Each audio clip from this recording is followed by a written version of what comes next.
Good morning, buenos días. Hoy vamos a hablar de el pretérito de ser en ir y también de los verbos como gustar. Si tienen sus libros de vistas, estamos en la página 244, la página 244, page 244. And basically, I'm just going to remind you guys that in lesson 6 you learned about the preterite of regular verbs. Remember, for the AR verbs, your endings were a, aste, o, amos, aron. And for your ER and IR verbs, they were e, iste, io, imos, ieron. You're probably still learning those, and that's fine. The two verbs that we're going to be working with today are both irregular, which means they don't follow the rules, and you have to memorize the forms of them because they're not following anybody's rules. The two verbs we're going to be working with actually have the exact same conjugation as each other, and they are the verb ser, which means to be, and ir, which means to go. Remember, in the present tense, ser was soy, eres, es, somos, son, and ir was voy, vas, va, vamos, van. So that's what we're going to be working with today. Let's see, the next slide has the conjugations on it. All right, as you can see here, with the preterite of ser and ir, they have the exact same conjugations as each other. Let's go through how to pronounce these. Repiten, por favor. Fui, fuiste, fue, fuimos, fueron. Fui, fuiste, fue, fuimos, fueron. Otra vez. Fui, fuiste, fue, fuimos, fueron. Muy bien. And this is the conjugation of the verb ser and also of the verb ir in the preterite. So, for example, here, if you said, yo fui a la escuela, you would be saying, I went to school. Similarly, if you said, tú fuiste a mi casa, you went to my house, or you came to my house, ¿verdad? Vamos a ver lo que sigue. Here I have a question for you to do at home. Which two verbs have the same preterite conjugation in Spanish? And you will choose either A, B, or C, and then click Submit, and you'll see what the correct answer was when you do that.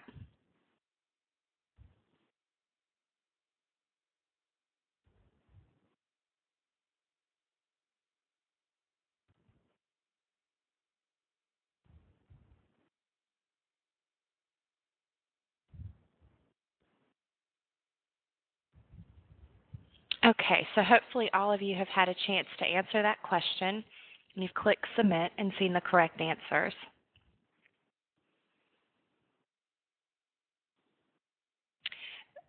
The only thing I want you to notice here is that the preterite forms of ser and ir do not have any accent marks. Again, the preterite forms of ser and ir do not have any accent marks. Remember, it was fui, fuiste, fue, fuimos, fueron. And many students tend to get accent mark happy. What I mean by that is they want to put accent marks over vowels where they're not necessarily needed. And it is correct with the verb ser and ir in the preterite tense, they have no accent marks over any forms at all. So be sure that you remember that. And here's another little question for you guys. If you'll take a second to answer this, do any of the preterite forms of ser and ir have accent marks? And you can choose A for yes or B for no. If you will please respond now and click Submit, you'll see what the correct answer was.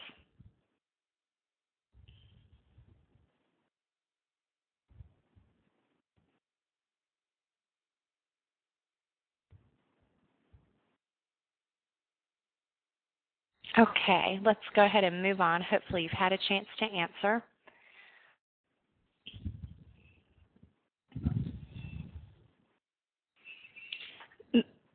The preterite forms of ser and ir, as you will remember, are exactly the same.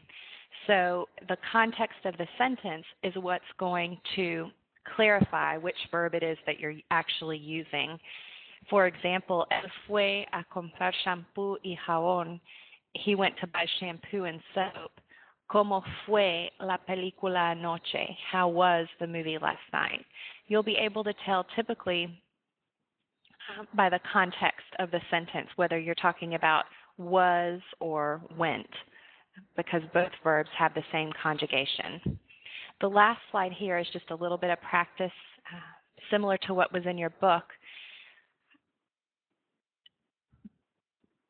Essentially, the conjugation for ir and ser, if you'll remember, is fui, fuiste, fue, fuimos, fueron.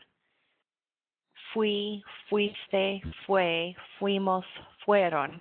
And for all 20 of these examples that are here, you'll just look at your subject and decide which form of the verb you need. The verb ir and the verb ser get conjugated exactly alike. So you'll be using fui, fuiste, fue, fuimos, and fueron quite a lot here. For example, with número uno, los viajeros blank a Perú, you would use the third person plural, fueron a Perú. Patricia fue a Cusco. You'd use the third person singular because she's just one person. Tú fuiste a Iquitos. Fuiste a Iquitos. And you have the idea there. If any of you work on these on your own at home and have questions about them, please feel free to email me and I'll be happy to help you with it. This concludes the presentation on the preterite of ser and ir. Remember, their conjugations are exactly alike, no accent marks, and the context of the sentence will let you know whether you're talking about the preterite of ser, which is to be, or the preterite of ir, which was to go. We're going to look now at the verbs like gustar. They're on page 246 in your book.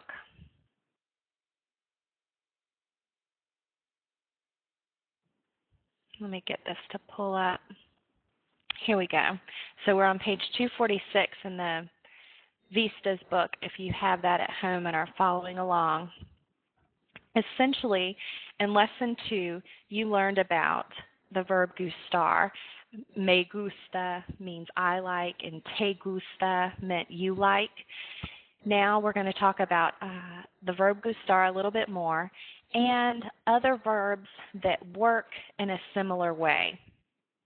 You'll see what I'm talking about here in just a second.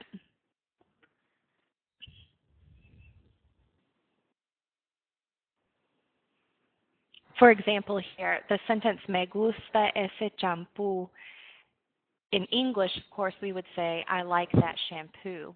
Literally, this sentence is saying, that shampoo is pleasing to me. The second example, te gustaron las clases. The English equivalent would be, do you like the classes?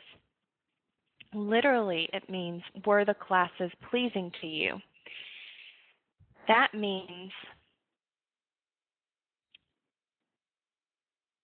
basically in English, people would look at you like you're crazy if they walked up to you and said, you know, this shampoo is pleasing to me, or asked you, were the classes pleasing to you?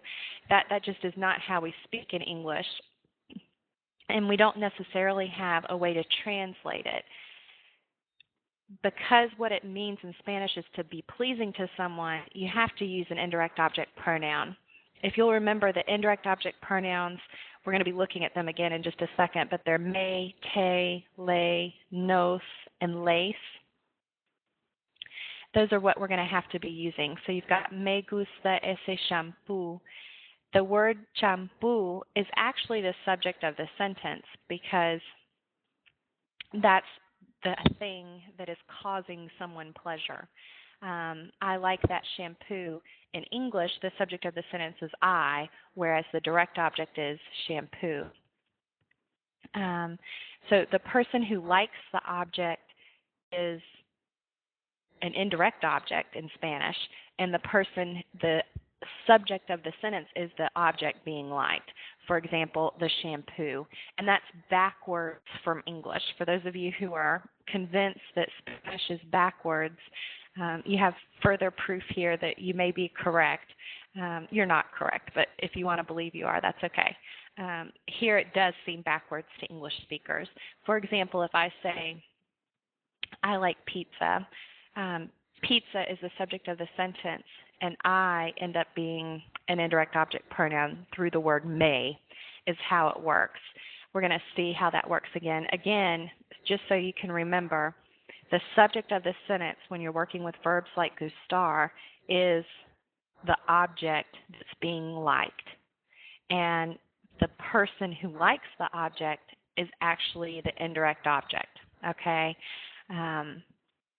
I have a question here for you related to that. If you'll answer this from home, select your answer. It says, in sentences with verbs like gustar, what is the subject of the sentence? It's either A, the person who likes the object, or B, the object being liked. And I just noticed a typo there. It should say object instead of object. If you would please answer this question, and when you click submit, you'll see the correct answer.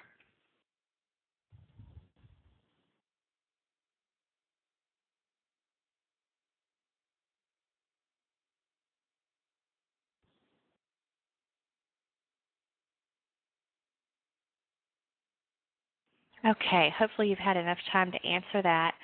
And what we're going to talk about here are the forms of the verb gustar that we use.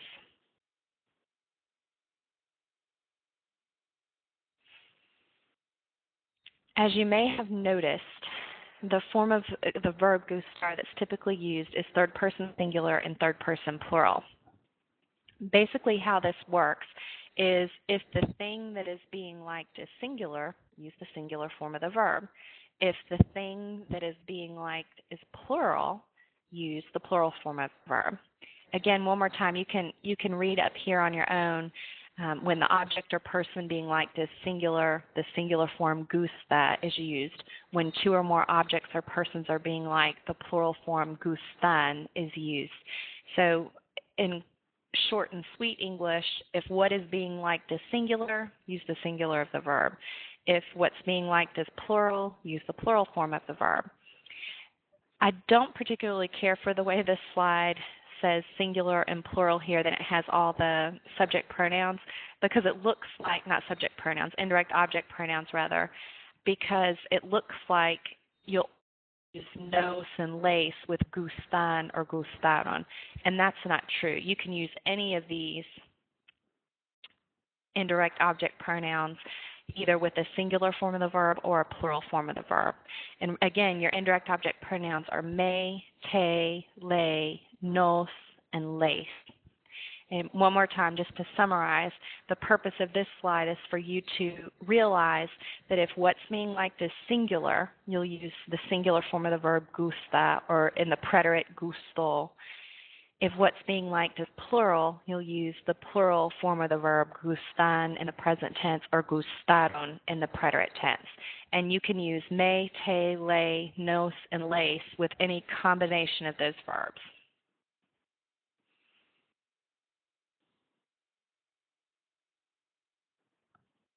Okay, this next slide is talking about how to clarify who you're speaking about.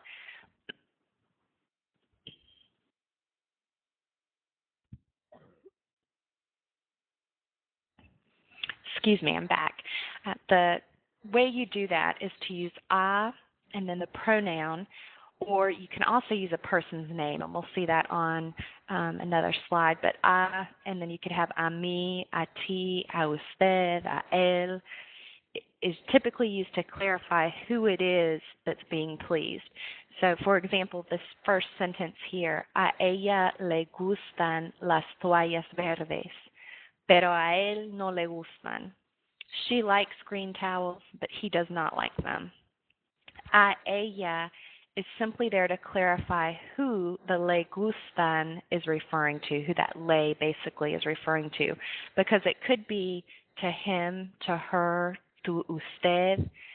So it's helpful to have a clarification there. And the way you do that is a ella.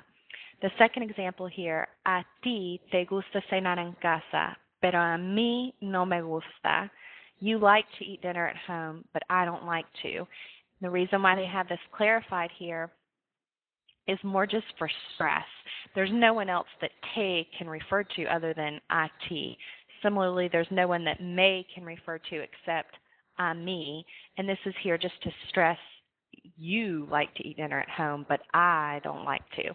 It just reiterates and enforces the idea there of who is doing the liking.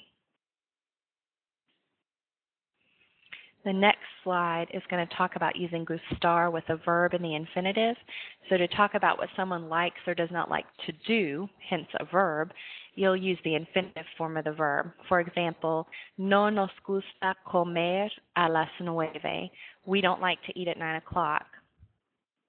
Many people, when they consider in English first how to write this sentence, we don't like to eat at 9 o'clock, would perhaps make an error and say, no nos gusta comemos a las 9. They would try and conjugate the verb comer in the nosotros form. If you were to do that, it would be sort of like saying, we don't like we eat at 9 o'clock. But by having the verb comer in the infinitive, it means to eat. So you're saying we don't like to eat at 9 o'clock. And that makes a lot more sense. So just remember that gusta is a verb and it's already conjugated. And therefore, within one verb phrase, you will not have more than one conjugated verb. So just try and keep that in mind when you're coming up with sentences from English so that you don't have awkward sentences. The second sentence that is here, les gusta cantar y bailar en las fiestas. They like to sing and dance at parties. You know, they're talking about they because of the indirect object pronoun les. And what it is that's being liked is singing and dancing. So they're using the verb gusta. And you don't conjugate cantar y bailar. Some people may incorrectly think you're supposed to say les gusta, cantan y bailan, and that's saying they like, they sing, they dance in the parties. And that doesn't make as much sense as saying they like to sing and to dance in the parties. Okay? One other thing that I want to show you guys here, and it's not written out point blank for you, but if you'll remember, if what was being liked was singular, you use the form gusta. If what was being liked was plural, you use the form gustan. If what is being liked is a verb, like comer or cantar or bailar, you will always use the singular form of gusta. Okay, and they purposely put this here, hopefully so you would draw the conclusion, but I'm going to point it out to you. Any confusion here. Even if you're liking more than one verb, like to sing and to dance, you'll still just use the singular form of the verb gusta. Okay, this example here, no nos gusta comer a las 9. Comer is just one verb, so it would seem kind of logical to just say gusta. But even if you're liking more than one verb, you're still going to use gusta. So to summarize one more time, if the subject of your sentence, and remember in these types of sentences, the subject is what is actually being liked. If what is being liked is singular, you use gusta or in the preterite gusto. If what is being liked is plural, you'll use gustan or gustaron. If what is being liked is a verb, whether it be one verb or many verbs, you'll use the singular form of the verb gusta. Okay, and hopefully that makes sense for you. Basically, this is clarifying for you the difference between me with an accent mark and me without an accent mark. They're the exact same word. They're pronounced the same. The accent mark is just there to distinguish it from the possessive adjective me, which means my. That's all that's there. Me is just the pronoun. Remember, a mí me gusta comer en McDonald's, for example.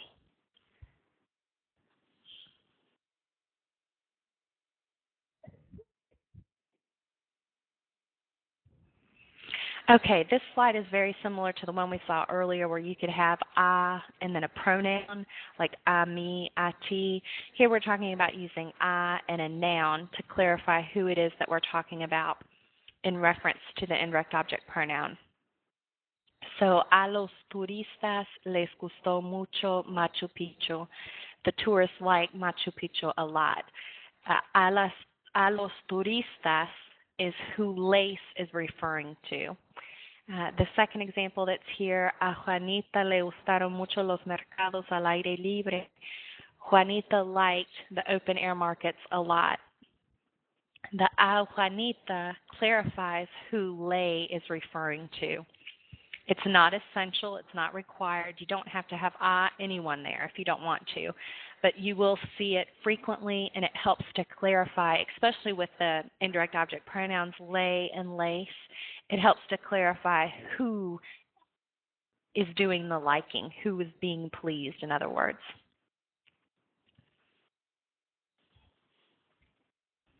Okay, on this slide, what I want us to do is to see that there are many verbs that work just like gustar. What I mean by that is that the subject of the sentence is actually what is being liked or what is boring to you or what is fascinating to you. You can take the definition of any of these words and know that what it is that's fascinating or boring or interesting, etc., is actually the subject of the sentence. And if what is fascinating is singular, for example, you'll go with fascina, the singular form of the verb. If it's plural, you'll go with the plural form of the verb. And the person or the people doing the liking or that are being fascinated or that are being bored are actually going to be referred to by the indirect object pronoun. So the structure of the sentences is just like the structure of a sentence with gustar. That's what we mean here. Let's go through these verbs. Repiten, por favor. Aburrir, encantar, faltar, fascinar, importar, interesar, molestar, quedar. Otra vez, aburrir, encantar, faltar, fascinar, importar, interesar, molestar, quedar. All right, so all of these sentences are going to, all of these verbs rather, pardon me, are going to work just like the verb gustar. So for example, if you wanted to say that you're fascinated by his eyes, you've met someone new and his eyes are just fascinating, or her eyes are just fascinating, you would say, me fascinan sus ojos. Let me grab the text tools and we'll write that out just so you can see how these work. Me fascinan sus ojos. Okay, the thing that fascinates are his or her eyes, and therefore we're using the plural form of the verb fascinan. And who is fascinated by this person's eyes? I am. To me, it's fascinating. So that's why we're using the me there. Me fascinan sus ojos. Similarly, if you wanted to say the music is fascinating to you, me fascina la música. Me fascina la música. And the word música is singular. That's why we're using the singular form of the verb fascina. And who is the music fascinating to? Me. So me is the indirect object pronoun that you're going to use there. Any of these verbs that are here, aburrir, encantar, faltar, all these different verbs are going to work the exact same way. All right? I have a question for you on this next slide.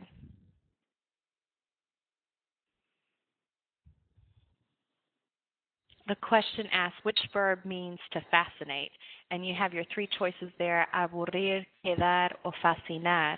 If you'll fill in the bubble next to the answer that you wish to select and click submit, you'll have confirmation of what the correct answer was.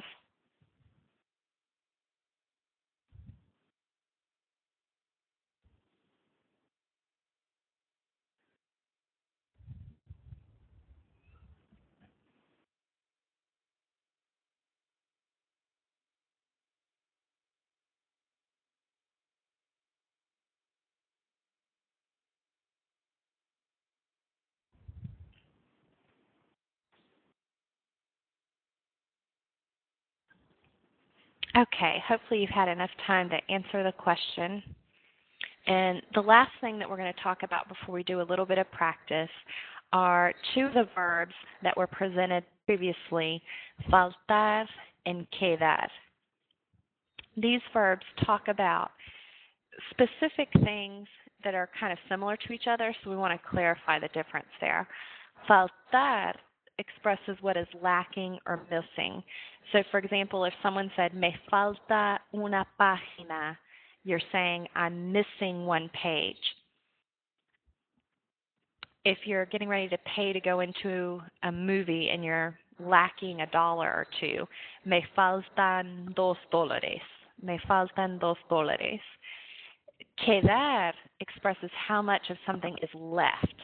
So if you've bought your movie tickets and you've got some change left and you only have 3 pesos left, you would say, nos quedan 3 pesos. We have 3 pesos left. If, for example, you're doing your homework and someone comes in and says, how much longer do you have? And you could say, me quedan 2 capítulos. I still have 2 chapters to go, for example. Quedar also means to fit when you're talking about clothes. So it talks about how something looks as well, so how it fits on somebody. The first example here, estos zapatos me quedan bien. These shoes fit me well. You could also be saying, hey, these shoes look good on me. They look nice on me. The second sentence that's here, esa camisa te queda muy bien, is saying that shirt looks good on you. And again, the differences in the meaning of the verb quedar can be distinguished by the context of the sentence. All right? The last 2 slides I have here are just some practice for you, similar to what's in your book. The first 12 sentences here, they're wanting us to use the verb gustar. And we're needing to put in an indirect object pronoun. If you'll remember, those are me, te, le, nos, and les. And you also need a form of, in this case, they want us to use the verb gustar. So, for example, in number 1, a él blank viajar. And really, we could put 2 blanks here because we need the indirect object pronoun. And there's not enough room in the blank, so I'm going to write it off to the side here. Let's try that. Le gusta viajar. A mí, and the me that's there lets us know, hey, it must be me. And then what I'm liking is to dance, bailar. And remember, anytime what's being liked is a verb, you'll use the singular form of the verb gustar. So gusta. Me gusta bailar. With all these, let's see, all of them are verbs, so they're all going to be gusta, no matter who it is that you're talking about. Yeah, because all of them are verbs here. What's being liked is a verb, and you can tell because they're ending in the letters either AR, ER, or IR. All right, and you would just look at who's being talked about, who is doing the liking, to determine whether you're going to use me, te, le, nos, or les. One of the things that I see students doing on tests and on quizzes and in their practice work is they miss the fact that the subject of the sentence is actually what's being liked, okay? In other words, I'll have sentences from students like in number 2, and they'll say, a mí me gusto. They think they need to put the yo form of the verb on there. For él, of course, it still would be gusta. On nosotros, I'll get students who, for their answer, will put nos gustamos cantar. They're trying to put the nosotros form of the verb on gustar. And I commend those students for remembering their present tense endings, but they're missing the boat on the fact that the subject of the sentence is actually what's being liked, not who is doing the liking. And this is one of the areas where Spanish is very different from English with these types of sentences. So one more time, please remember that the subject of the sentence is not who is doing the liking, but rather what is being liked. Okay, so for your answers on all of these, you're either going to use gusta or gustan, and actually on all these it's verbs that are being liked, so it's going to be gusta for every single one of them. You're just going to change up the indirect object pronoun.